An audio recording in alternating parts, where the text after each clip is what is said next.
you ready to play Which One is Better, Gank? Yeah, let's do this. All right. I love your enthusiasm. It makes me happy to know this and to hear this, the enthusiasm. All right, so this one, which one is better? Now, this one is all the way leveled up legendaries, the Djinn Biljka and Harklaw.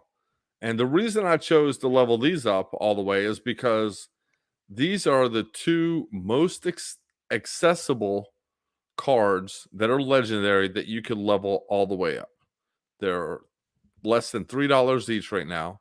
You need a low amount to level them all the way up.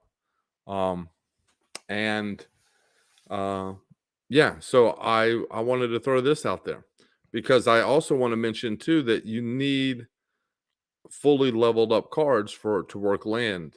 Am I right? Is that No, you don't need to, but the more or they help, right? The more the stronger your cards, the better. Right. So maybe these could be the easiest way to level up a legendary for that scenario too. Yep. So what are your thoughts here? Which one is better? I think this one's a little bit easier. I think I'd have to go with Harklaw here. I just feel like its abilities are pretty strong for being a reward card. The shield, the immunity, the -1 for melee for all your opponents definitely can find its way into a lot of matches. Whereas the Djinn, that's a card like I don't know if I ever use it. I thought you would go the other way because I know you're a big green fan. You like I do, and that's kind of why because I play green so much and I never get it in there. Like it just can't find ways to play it. Like I've been thinking, like there could be spots with the reverse speed, that and the Dr. Blight can do a lot of magic where they can't be attacked till they get to the front lines, but the low health really hurts it. So it just becomes like not worth the risk of getting that reflect magic. Yeah.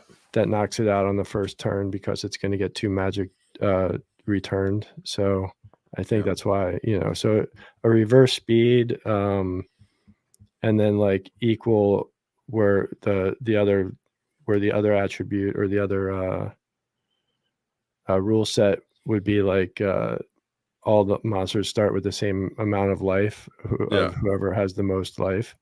Yeah, that would be like a spot where maybe you could slide it in there, but that's such a like niche little spot. Whereas the Harklaw is just like, you can find tons of spots, even just putting it in the rear of a high mana where you're worried about the worm, coming and hitting you a bunch. Yeah, I really like the to do the same thing, but I use it for when everyone has poison or whatever that takes away 2 at the end of every round because he doesn't take any negative effects. Right. So the poison rounds, just like you mentioned here. Yeah. So I bury him in the back to take hits, demoralize, and then still be standing at the end.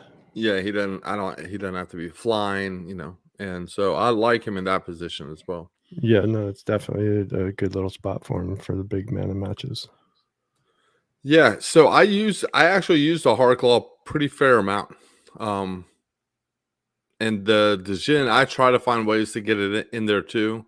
And I have found the real low mana battles, the 14s, the 13s, I found ways to get them in there. But yeah, it's still, he takes a hit, he's done. It's tough. Yep. Well, so we both agree Harklaw here? Yep, I'm Harklaw on this one for sure.